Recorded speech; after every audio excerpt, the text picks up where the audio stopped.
Eu sempre conto muitas histórias de aviões, mas falo muito pouco sobre mim mesmo. Hoje eu vou trazer um relato pessoal. Vai ter avião? Claro, um Electra, mas também vai ter um pouco mais do caminho que me trouxe até aqui. Então senta que lá vem história.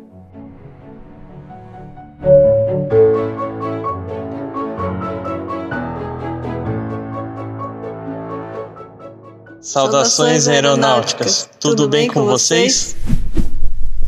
Tudo bem. Janeiro tá chegando e sempre tem férias e viagens. E agora? Que roupa que eu vou levar? Ainda bem que tem insider na minha vida. Aí eu não preciso mais pensar nisso, tá ligado? Não importa a necessidade. Sempre vai ter uma peça da Insider perfeita para qualquer ocasião. Vocês já sabem que as roupas da Insider têm tecnologia anti-odor. Não precisa passar porque ela desamassa sozinha no cabide ou no calor do corpo. São versáteis e o tecido, mano. Ah, véi, esse tecido aqui é leve, macio e ainda ajuda a regular a temperatura do corpo. Como é bom viver nessa era de alta tecnologia que a gente vive, né? Então, ó, clica no meu link que está aí na descrição e no comentário fixado, ou então no QR Code que você tá vendo aí em algum lugar que eu não tô. Mas, ó, usa o meu cupom LITO12. Isso te dá 12% de desconto em todo o site da Insider. Corre lá e boa praia, hein? Mas sabe quando a gente toma uma decisão e não pode mais voltar atrás? Aquele momento que você está partindo para uma jornada que só te dá duas opções. Ou vai ser a maior aventura da sua vida, ou vai ser a pior derrota. O meu dia tinha chegado. Ih, rapaz. Era 21 de junho de 1993, 9 horas da manhã. Aqui estou mais um dia. Meu coração acelerado, uma vontade imensa de chorar por causa do nervosismo, ansiedade, medo, todos os sentimentos que se misturavam ali naquela hora. Eu estava a bordo do Lockheed Electra, rebatizado para a matrícula 9 Quebec, Charlie Delta Golf, com destino ao Zaire, lá na África, o local que seria a minha nova casa nos próximos meses. Sim, eu tinha decidido aceitar uma oferta de trabalho lá no outro lado do oceano e pedido uma licença não remunerada da Varig, que era a empresa que eu trabalhava desde os meus 19 aninhos. Por isso, esse foi um salto total para fora da minha zona de conforto. E essa não era uma vaga qualquer, tá? Era uma vaga extremamente específica que exigia uma coragem igualmente específica. Muitos colegas meus haviam rejeitado a proposta. Eu, talvez por muita ingenuidade, ou muita loucura, ou muita coragem, tenha aceitado. Eu explico mais detalhes e o meu início dessa história no meu livro Onde Morrem os Aviões, mas eu vou tentar resumir algumas partes para que você possa conhecer o meu trabalho como escritor. Afinal, dizem que o livro é sempre melhor que o filme, certo? Pois bem, continuando. Aconteceu que um empresário lá do Zaire havia comprado alguns Electras da Varig e precisava de 2 profissionais da manutenção para dar treinamento aos mecânicos em seu país. Era o que ele dizia. E também para fazer a operação de levar o avião do Brasil até lá no Zaire. E só uma curiosidade, tá? O Zaire foi o nome adotado pela República Democrática do Congo entre 1971 e 1997, depois de um golpe de Estado. E depois que esse período aí desse golpe acabou, o país voltou a ser chamado pelo seu nome original. Mas em 1993, quando tudo isso aconteceu comigo, o local ainda se chamava Zaire. A parte em que eu treinaria os mecânicos era até a mais tranquila, mas a parte mais desafiadora seria realmente atravessar o Electra pelo Oceano Atlântico. Lembre-se, a gente está falando de fazer essa travessia lá na década de 90, na época em que o Walkman e as fitas cassetes eram o auge. Eu até levei na viagem Walkman e fita cassete com um monte de música dos Beatles. Então a gente não tinha em mãos essas tecnologias de hoje em dia. Mas o problema maior não era apenas a travessia lá nos anos 90. Não era isso. O principal problema é que o Lockheed Electra, matrícula 9 Quebec, Charlie Delta Golf, havia sido o Papa Victor Juliette Uniforme. E o que isso tem a ver com a nossa história? Vou explicar e vocês vão entender daqui a pouquinho. O Electra foi o primeiro avião turbohélice comercial construído nos Estados Unidos lá em 1957. Além de ser uma aeronave muito bonita, era também bem versátil, podendo pousar em grandes ou pequenos aeroportos, além de ser rápida e confortável. Apesar de ter feito sucesso por um tempo, enfrentou problemas sérios com a sua imagem e sua confiabilidade. Isso porque no começo de sua carreira, as primeiras empresas a utilizarem esse modelo foram a American Airlines e a Eastern Airlines, e ambas receberam inúmeras reclamações dos passageiros a bordo a respeito de um barulho que essas hélices faziam, especialmente para quem viajava ali na parte da frente do avião. Além disso, 3 acidentes em um ano com o mesmo modelo de aeronave colocou a confiabilidade em xeque. E como eu sempre falo aqui, as investigações são fundamentais para melhorias, vocês sabem, né? E após esses acidentes, as conclusões dos relatórios acabaram revelando um erro de projeto, que fazia com que a ressonância das hélices girando, dos motores do lado de fora, dos motores externos, entrassem em harmonia vibratória com a parte superior da asa do avião. E essas vibrações destruíam a asa em pleno voo. Ou seja, o barulho que incomodava os passageiros não era só uma reclamação sem importância, mas era o verdadeiro sintoma de desajuste daquele avião. Como as investigações sempre levam a transformações, o fabricante conseguiu solucionar o defeito introduzindo uma modificação na nacelle dos motores. No caso do Electra, a nacelle dava suporte ao motor na fixação com as asas. Explicando assim grosso modo, com essa modificação na nacelle, eles conseguiram fazer uma inclinação dos motores em alguns centímetros, o que foi suficiente para resolver o problema e também melhorar a performance do avião. Mas todo reinado chega ao fim. E o do Electra não foi diferente. E acabou em novembro de 1991 aqui no Brasil, quando o Boeing 737-300 começou a operar na ponte aérea. O Electra Papa Victor Juliette Mike, e primeiro turbohélice adquirido lá em 1962, realizou seu voo de despedida no dia 6 de janeiro de 1992. Esse avião, inclusive, atualmente está lá no Musal, tá? No Museu Aeroespacial, lá no Campo dos Afonsos, no Rio de Janeiro. E é aqui que a história do Electra se mescla com a minha história. A Varig havia trocado sua frota pelos Boeing 737-300 em 1991 e deixando os Electras preparados lá no pátio de Congonhas por 2 anos, preservados. Eu e a equipe de manutenção, a gente tinha cumprido todos os procedimentos previstos no manual para preservar os aviões na integridade. E por isso, a gente drenou todo o sistema hidráulico, deixou fechados as portas e protegidos todas as tomadas de pressão estática, entrada de ar do motor, tubo de pitot, drenou o reservatório de óleo da hélice, porque se ele ficasse lá ele deterioraria as borrachas internas. A gente lacrou com fitas todas as portas e todas as janelas que por muito tempo embalou a imaginação dos milhares de passageiros que por elas olharam, viajaram e viram. Ou seja, a gente deixou os Electras prontos para uma hibernação perfeita, porque naquela época a gente não sabia qual que ia ser o futuro daquelas aeronaves. E o futuro chegou. E é aqui que eu explico por que o principal problema para mim era o Electra 9 Quebec Charlie Delta Golf, porque ele já havia sido Papa Victor Juliette Uniforme, ou seja, eu me tornei o principal responsável pela travessia transoceânica de uma aeronave que estava hibernando há 2 anos. Por quê? Lembra quando eu contei para vocês que eu tinha pedido uma licença para trabalhar como empresário lá no Zaire, que havia comprado um Electra Varig? Aí está a coincidência, a aeronave que ele comprou era exatamente uma dessas que estavam hibernando e que eu tinha ajudado a embalar cuidadosamente, sem saber se a gente se encontraria novamente. Mas agora minha responsabilidade sobre ela tinha aumentado. O empresário lá do Zaire estava contratando apenas 2 profissionais de manutenção para cuidar tanto da parte do transporte até o outro continente, quanto também da parte de treinamentos dos mecânicos da empresa dele. Aí você já começa a entender por que muitos dos meus colegas de profissão não toparam a proposta lá do zairense, né? Só o doido aqui.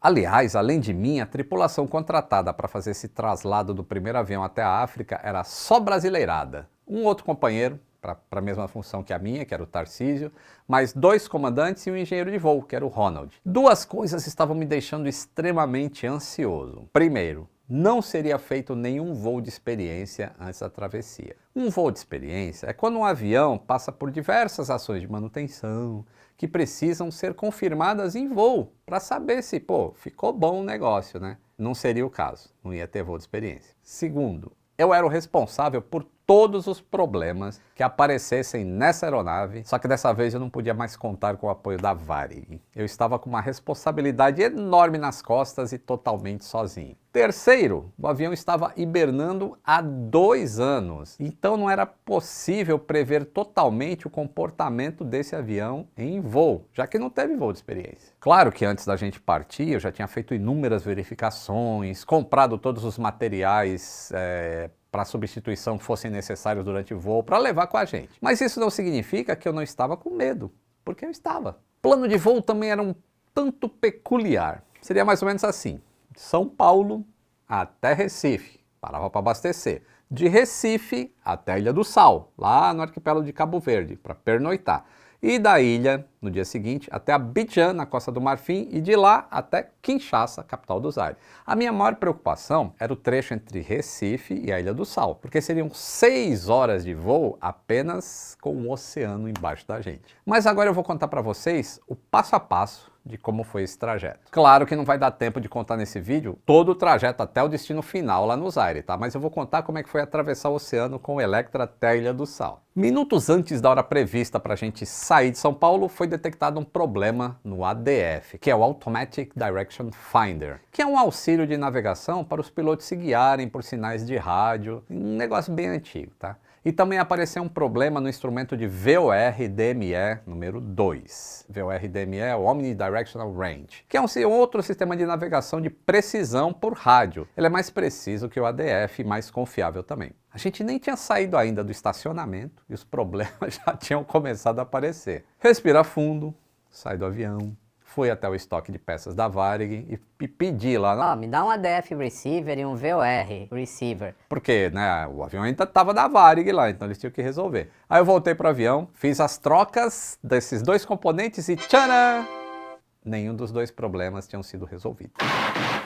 Nessa hora eu me toquei do quanto eu estava sozinho nessa encrenca. Não tinha mais o apoio da Varig, não podia recorrer aos outros profissionais do suporte técnico, nem tinha como encostar o avião e substituir por outro até a gente resolver aquele problema. Então, eu precisava lidar com aquela situação ali, naquela hora. E como não tinha dado certo, eu fiquei pensando como resolver aquela pane. E aí eu me lembrei, apesar de fazer 2 anos que eu não trabalhava no avião, eu lembrei que as antigas GPUs, que são as usinas elétricas que fornecem força elétrica para o avião, aquelas GPUs da Varig não eram confiáveis e às vezes induziam erros no sistema de navegação. Lá fui eu fazer a troca, pedir a troca dessa GPU e aí o VOR, voltou a funcionar, 1-0 para mim. Mas ainda faltava o ADF, esse aí não voltou. Aí eu decidi trocar a antena loop. É um ponteiro que é direcionado, né, no instrumento lá do piloto, baseado no que essa antena loop está fazendo. Isso no passado, agora é diferente, tá? E troquei a antena e deu certo. Gira os 4 motores, saímos às 10h15 da manhã em direção à pista 17 Romeo de Congonhas. Com o coração apertado e bastante emocionado com aquela despedida das pessoas ali acenando, dando tchauzinho pro Electra pela última vez. E eu tava com medo de não dar conta de manter aquele avião sozinho em outro país. Comecei a anotar então umas horas de voo, tudo o que ia acontecendo todos os dias em um diário de bordo. A decolagem foi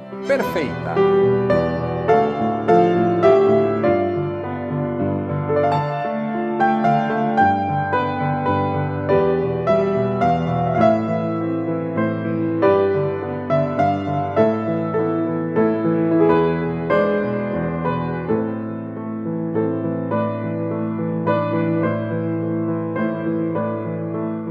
Mas, durante o voo, e já em nível de cruzeiro a 19.000 pés a caminho de Recife, um instrumento que mostra uma bússola artificial chamado de Compass, começou a perder a proa junto com o RMI, o Radio Magnetic Indicator, que é o equipamento responsável por indicar com precisão o caminho a seguir. Como tudo na aviação tem redundância, o Compass 1 e o ADF 2 estavam funcionando a contento, e a gente ia chegar até o destino sem problemas. Sem falar que a gente tinha instalado um GPS pré-histórico da Garmin, e esse estava funcionando e estava encantando a tripulação. Eu nem comentei antes, mas esse GPS não fazia parte do Electra, tá? O Electra não tinha sistema de navegação. As travessias que ele fazia sobre o Atlântico Atlântico, na época que ele voava na Varig, eram feitas tendo a bordo um quarto tripulante, que era um navegador. E era uma pessoa que usava um sextante para calcular a posição do avião em relação às estrelas e fazer a travessia do oceano. Então, para essa nossa viagem, ninguém sabe mais usar sextante, né? Então a gente fez um furo na fuselagem do Electra,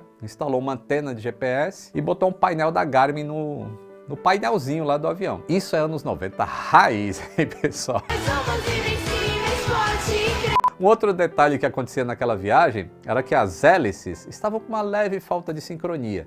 E o barulho era desgastante, eu fiquei enjoado. A gente pousou no Recife às 15h30, e que alívio já ter feito pelo menos o primeiro trecho da viagem, né? Só que infelizmente o nosso tempo lá era curto, porque muitos funcionários da Varig de lá vinham conversar, tá curioso, por onde vai esse avião? Nunca tinham visto Electra há mais de 10, 15 anos, sei lá o quê. E aí por lá, só pedi ajuda no abastecimento, né? Chegou o caminhão-tanque, e eu comecei a perceber que a gente encheu até a tampa, e aí diversos pontos de vazamento na asa começaram a aparecer. Eu olhava assim embaixo da asa e tinha uns vazamentos que era do tipo seepage. Quando existe esse vazamento nas asas e for numa área aberta, não perto do escapamento do motor, por exemplo, não dá risco para a segurança. Então, estava desse tipo, eu falei, vamos embora. Mas eu percebi que a hélice do motor 2 estava com mancha de vazamento, estava tudo sujo de óleo. Peguei uma escada, subi lá, joguei óleo na hélice, até o nível, né? E fiz uns cálculos assim, pô, se de São Paulo até aqui baixou isso, daqui até a Ilha do Sal vai baixar isso, então dá pra ir. De todo modo, eu ia ficar de olho naquela hélice. Tentei consertar o ADF, que voltou a dar problemas de todas as maneiras possíveis, mas não resolveu. Aí eu conversei com o piloto e a gente decidiu que a gente ia embora assim mesmo, porque em cima do oceano não tem ADF. Então, vamos embora. Partimos às 17h30, logo depois que a gente deixou Recife, rumo à Ilha do Sal, e agora ia ter uma longa viagem de 6 horas sobre o oceano, tá? E eu estava no cockpit. O mecânico de voo que estava lá, ele não estava muito familiar com o Electra, ele era aposentado há muito tempo, e aí eu ia dando as dicas para ele do que tinha que fazer, operacionalmente falando. A gente começou a iniciar a subida e eu percebi que o gerador número 4, no motor 4, tinha dado trip por baixa voltagem. Veja bem, geradores aeronáuticos possuem uma estação de campo através de um componente que se chama GCU. E o trip acontece justamente quando esse componente abre o campo, por algum motivo, qualquer que seja. E aí não permite a geração de energia elétrica e acendeu a luzinha lá, trip. Então eu avisei para o engenheiro de voo que ele tinha que fazer um reset ali para ver se normalizava. Detalhe, o gerador 4 no Electra nem era usado em voo, ele ficava stand-by. Ele fez o reset, tcharam, voltou a funcionar. Esse voltou, tá? Vocês já cansaram de ouvir tanto perrengue que tinha acontecido até aqui? É que vocês não viram o livro, tá? E o celular aqui dando sinal também. O livro, moçada, lá eu detalho bem mais a situação. Aqui eu tô contando algumas partes para ficar mais curto, tá? Enfim, a gente acabou de resolver essa situação do trip. Eu estava de olho naquele pequeno vazamento da hélice. Tá tudo bem, olhei durante o voo lá. Mas aí a gente tava viajando sem ADF. Aí tá aí tudo bem. Com essas panes sob controle, vou relaxar um pouco, né? Aí fui lá para trás, lá no Electra, no famoso lounge, e sentei. E aí dei uma olhadinha assim para a asa direita. Quem que estava acenando para mim? Um baita vazamento de combustível. Ele estava saindo pela parte de cima da asa, bem próximo do aileron, onde fica uma tampa de abastecimento por gravidade. E o vazamento causava um grande rastro branco de vapor lá na ponta da asa. Aí aí fui olhar na asa esquerda, lá estava tudo bem. Aí eu fiquei pensando, e agora? O que eu vou fazer? Já decolamos, o avião está pesado, daqui para frente só tem mar, céu. E aí eu pensei assim, bom, vou esperar meia hora para ver se, né? Porque em meia hora os motores estão consumindo o combustível da asa. Então esse combustível que está vazando por cima, na hora que baixar o nível, vai parar de vazar. Se parar, beleza, nem preciso falar nada para os pilotos. Se não parar, aí a gente ia ter que voltar. Minha decisão foi acertada. Depois de meia hora de voo, já não tinha mais vazamento na parte de cima da asa, porque o combustível tinha sido gasto. Aí agora dá para descansar. Pousamos à 00h15, sãos e salvos, lá na Ilha do Sal. Tava uma escuridão total na hora do pouso. E eu só fui descobrir no dia seguinte o quanto ela era maravilhosa. Essa Ilha do Sal Eu nunca vi uma água com azul tão lindo na minha vida. Pena que o nosso tempo naquele paraíso foi muito breve. Só tomei café, né? Dormi, tomei café e volta para o avião. Mas conforme eu havia prometido, contei para vocês como foi a travessia do oceano. certo? A minha primeira vez saindo do Brasil não foi sentadinho e tranquilo como a maioria das pessoas, assim, com serviço de bordo. Foi trabalhando, arrumando o panho do avião para chegar bem do outro lado e eu também chegar bem do outro lado, né? E você pensa que acabou? Ainda teve muito perrengue e muita aventura até o destino final, que era o Zaire. Principalmente porque antes de decolar, na manhã seguinte, para o outro trecho, é que eu vi que a Hélice 2 ainda estava com vazamento. Se você quiser saber um pouco mais dessa história, eu detalho tudo no meu livro Onde Morrem os Aviões. Além de todas as explicações técnicas e também dos bastidores que envolveram o fim dos Electras aqui no Brasil. Tá tudo lá. Posso garantir que é uma leitura leve, super gostosa e você pode até ler no avião, que você não vai sentir medo. Então, ó, se você curtiu, deixa o like, se inscreva no canal, considere apoiar o nosso conteúdo ou comprar o livro. Ele está disponível em loja do aviões e músicas.com.br. E ajuda bastante a gente continuar produzindo o nosso conteúdo. Um grande abraço e até o próximo voo!